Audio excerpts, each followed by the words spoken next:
And here I am, I'm like 13.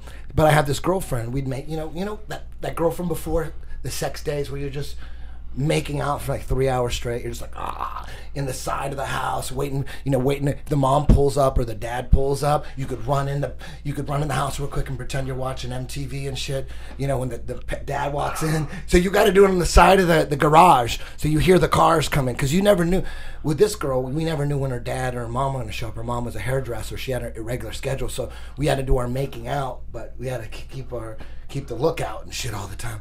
And then after about 3 months, you start feeling the side of you're making out, and you put your hand right on the small of her back, and she fucking pushes your hand away, and you're like, fuck. So then you make out again for a couple more weeks, and then you try it again, and then she pushes your hand, and you're like, fuck. And then finally she doesn't push your hand. You're like, oh shit, now you're making out. You're 13, and you're feeling the small of her back, and you're like, oh my God, you got like the craziest boner. And eventually, after 6 months, it progresses inch by inch. Then you start reaching in for the titty. She pushes it away. You reach for the titty. She pushes it away. And then she grabs your hand. Then she grabbed my hand, opened up her bra. Her titties were mosquito bites. And she put my hand on her titty. And it freaked me the fuck. I'm like, oh my God, I'm feeling a titty. You almost had a nervous breakdown. Yes. Your face got red. Yeah. Horrible. Anxiety. I had to tell somebody. I ran home, and my friend Honorio down the street, we met. I go, come to the church. We go to the church. We had a local church where everyone hung out. We're like in the church in the pews. I'm like, man, she grabbed my hand and pulled her bra down and put my hand like right on it, and she said, oh, your hands. She said that, and I told him. So then he always used to make fun of me. We'd play football and goes, oh, your hands. And I go, shut the fuck up, man. You're not supposed to tell anybody. So eventually, we got to the point where we were dry humping. Dry humping to the point where I was ejaculating. Oh, sweating in your pants. So we would be on the ground, like in the garage, we're fully clothed, making out, and like giving each other lap dances. And I would bust nuts. I'd come home and shit, pull off my sticky ass underwear, throw them in the hamper, and then just watch TV and shit. You know what I mean? I was satisfied. I didn't need to go any further than that. I was totally cool. That's where the progression stopped, at the dry hump, and I was cool with that. I loved it, looked forward to it, And then she wanted to go further. We were 13, and she was like, she talked to her 12-year-old sister who was having sex with her boyfriend. Her 12-year-old sister gave... Where did you grow up? In Santa Ana, Mexicans. She gave her 12-year-old gave advice to the 13-year-old. She said, you got to ask him to get a condom. So she tells me, she goes, I think we need to get a condom. And I was like, for what? What the fuck we need a condom for? She goes, I think we gotta actually have sex.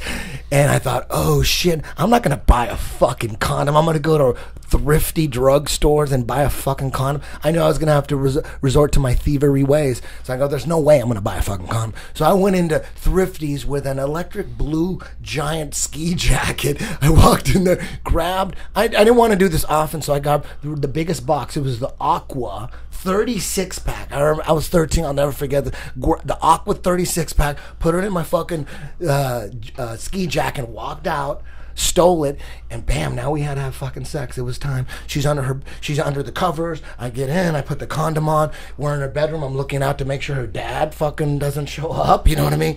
And I had no idea where the pussy was. I was trying to put it in like right at the clit. So I had a condom on, and I'm going boom right in the clit, and it's not having any luck. And she's like, that's not it. And then I fucking nutted right there, just trying to put it in the clit. And then I'm like, I think your dad's here. So we got dressed. I went into the living room watching some MTV, and she comes out. She had a dress on with no underwear. That was her move. Like, she would just stand up and say, hi, Dad. And then she'd have a dress. So she comes in the living room. She goes, hey, no one's here. Come on, let's go back. And I said, because I nutted. I said, I have a bad feeling. Let's wait a little while. Let's just wait. So we waited like 30 minutes. We go back, put the condom back in, and I asked her for help. She goes, you gotta help me, this ain't working. So she grabs it and she puts them on the fucking, and I realized I was so off. I would have never guessed to go way underneath by the ass. I would have never guessed. I was totally in the wrong spot. And I put it in 3 seconds. She's fucking freaking out. It hurts. I come again, boom, it's a fucking wrap, and I go home. My brother's 17 at this point, totally experienced and shit, and I run home like, dude, Nicole's pussy hole is right next to her asshole.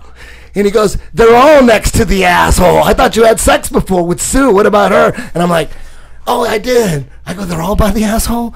He goes, yes, all pussy holes are by right next to the asshole. And that's where I got busted. I learned a lot that day. Oh, but check this out. So we started having sex, right? It would last 1 minute. And after like the 11th time, she started crying. And she goes, I go, what's wrong? And she said, I didn't think it was going to be like that. I thought it'd be so much more. And she's crying. And I go home and I ask my brother, I go, fuck, Nicole freaked out. She started crying after it was like the 11th time. I'll never forget. It was like, and my brother said, well, how fast are you coming? I said, I don't know. It was like within a minute, 2 minutes, 10 minutes, 15 minutes. I go, I don't know, 1 minute? I don't know. And he said, that's where you're fucking up, dude. You gotta fuck them good. You gotta make them come. You can't come until they come. You gotta make sure they come. My brother's giving me all this sex advice. I'm like, oh shit, I had no idea. Then I took his advice and try to hold it and shit. It was really hard to hold. What I would do is I would name Cleveland football. I would spell Cleveland players' names. Like after a while, I remember spelling Webster. I go, Cleveland Browns wide receiver Webster Slaughter, WEBSTER SL, and it would work, man. It would work good, because if you got to spell that shit out, you're not thinking about your dick. You know what I mean? And then sometimes it would work too fucking good, and then your dick starts going, and you don't want to go limp. Yeah. So then now you're thinking about pussy and shit. Now you're looking at the pussy, and you're all into it. Like, yeah. And then it gets hard, and then you got to go, bam. Wide receiver, Cleveland Browns, Brian Brennan, BRIANBEENN, and then boom, it would go. It would work, and I was getting close to finishing those 36. So I said, damn, I got like 6 left. I'm not going. I don't want to get busted for stealing condoms. That was because I had gotten busted a couple times. Every now and then you get busted shoplifting. And so I started fucking washing them. Like the last 6, I would fucking have sex with them, pull them out, wash them with soap and shit, fill them, then rinse them, fill them with water. And with all the weight of the water, you could roll them back up and you slip them back in the packets. Boom. I used them like 3 times just to avoid trying to steal them again. You were like a walking yeast infection, you know that? You were giving broads yeast infection. I don't know what's going on. Eddie's spreading that fucking dried up helmet juice that he puts back in the cellophane to try to resell. Those things are indestructible. Yeah, but they're not rewashable. You can't put them back in Try the it. Because they go back in there with fluid, and then they develop a mold. No. I'm telling you, they get all fucked up. Trust me, I did that for years. It was so crazy because I had a big career of humping, and then when me and my friends robbed a box of condoms from Bergen Line Avenue, this fucking box of all different colored condoms. I put one in my wallet, and that's when I stopped getting pussy. You can't have it. In those days, when you put a condom, you see the ring. You could see the ring. You'd fuck it up. You fuck it up. Your mojo would get fucked up when you were prepared. It was when you didn't get prepared that the chick let you suck their tits and finger them, and then you pass out and shit. I had some horrible experience. But my fucking dry humping thing, I got into dry humping. She used to let me suck the titties, though, from time to time while I tried to drove me fucking crazy, though. I used to dream about dry humping. I didn't even want to take the next move, also. I was very happy. Dry humping, sweating. That was good. It was like sex. Because once you nut, a nut's a nut, is a nut, is a nut, is a nut. When you nut, you're done. So if you nut in your pants, you're done. It's over.